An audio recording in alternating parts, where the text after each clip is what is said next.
در منطقه کلوب یگانه مرکز مشورتی کورتامینکنی در خارج کشور به شهر سنت پتربورگ در شهر کلوب می باشد. آنهایی که مقصد پیدا نمودن کار در خارج کشور دارند به این مرکز می آیند. عاید مهاجرت مهنتی مصلحت می پرسند. هستند مهاجرانی که طریق سایت‌های اجتماعی در خصوص جای کار معلومات گرفته به خارج کشور می روند. در نتیجه به مشکلات‌های زیاد دچار می آیند. همین میل جوانای ما با شبکه‌های اجتماعی بیشتر شده است و از همین خاطر از این استفاده میبرند. حالا که خودی برای جایهای کار خودی مخصوص سایت ها هست، مثلا در حدود فدراسیون روسیه رابطه رو هست در حقیقت سایتی که در حقیقت وای برای بجای کار تامین کنی. غیر از این خیلی در همه شهر ولایت های فدراسیون روسیه هست کمیته اوید با شغل اهالی و مهنت عمل میکند. این چنین در همه جای که مخصوص آنها برای با کار تامین کنی مشغول می باشند. این چنین در همین کمیته های نامبر کرده شده مخصوص شعبه های با کار جلب کنی شهروندان خارجی نیز فعالیت میکنند. نگه افسوس که شهروندان ما از این چیز آگاهی ندارند و از این رو با واسطه شبکه اجتماعی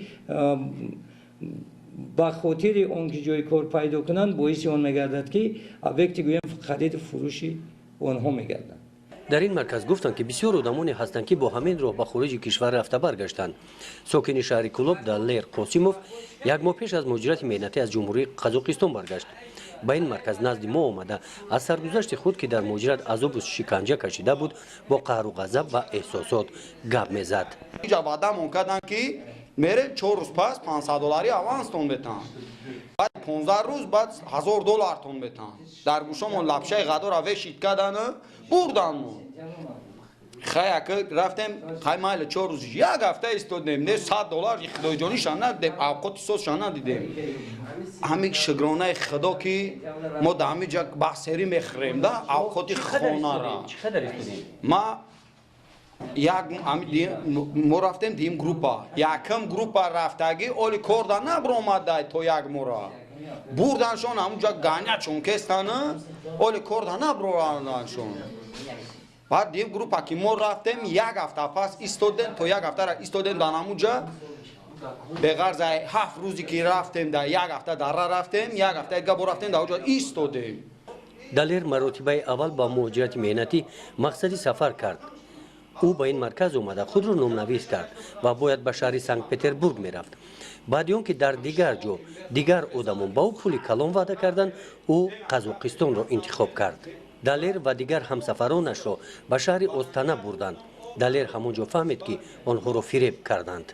پنابلوک قدی خانه داختیم کوادرات با کوادرات زدیم شکاتورا زدیم همه را زدیم همه را جوباجو کردیم در یک هفته و 5 روز ما فقط زدیم همونجا راست کردیم سوم شانه دیدیم سوم خدای جانی شانه دیدیم. مردم تاجیک ایگریه را کو مردن مردم اینا شورابات همه خستن هم داغستانی ها رفتن به نموجه را گریه میکنن هم برادر آمدن رفتگیش نیمش کوی خوردن با گریختن همونجا آمدن کمیش تونستن گریخته آمده کمیش نتونسته ایستاده در همونجا عذاب کشیده.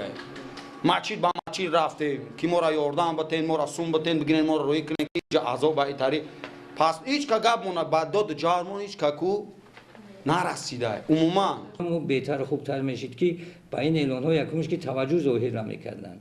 زیرا جای کاری که معاش بلند باشد همه وقت گویم خریدار خودش در جای خودش پیدا میکند و با مهاجرای ما هم احتیاج ندارد اگر خیلی کرده گیریم. در مهاجرت آنها به کارهای ساختمانی سفربر کرده شدند. شرایط مهنت وزنین بود. کار هم دشوار و هم برای سلامتی خطرناک بود. با عوض مهنت به آنها پول نداده مجبورن آنها رو کار میفرمودند. لط و کوب هم میکردند. در همونجا مرا زدن یک 10-15 نفر دیگه آدم دیگه را زدن به گناه به هیچی شما کار کنین نام چیکار کنین میگویم ما گوسپندیم و پدوانان ما گوسپند غلام واری کار ما فرماندن. دلیر میگوید که آنها را در وطن فروخته بودند. از همین سبب در خارج کشور در قزاقستان با آنها همچون غلام مناسبت مینمودند. اینجا آدم فروشی رفته است. آدم فروشی چخله مثال بگیریم اکیل فلان مرا 15-20 هزار پچکا دلار هم میته نه خیلی دستم دارم میگه که مردم تاجیک تا پول نی روی که بیاره моро фреб карда биҷа савдо кардана уҷа бурдан ганият мумкан як сомона даже нами 50 дирҳамаи худоиҷони тоҷикистон дем дар ҳамуҷа азоби сага кашидем дар ҳамуҷа. ба вазниниҳо тоб наоварда аз вазъияти сангинашон далер дар шаҳри остона ба сафоратхонаи тоҷикистон хабар дод.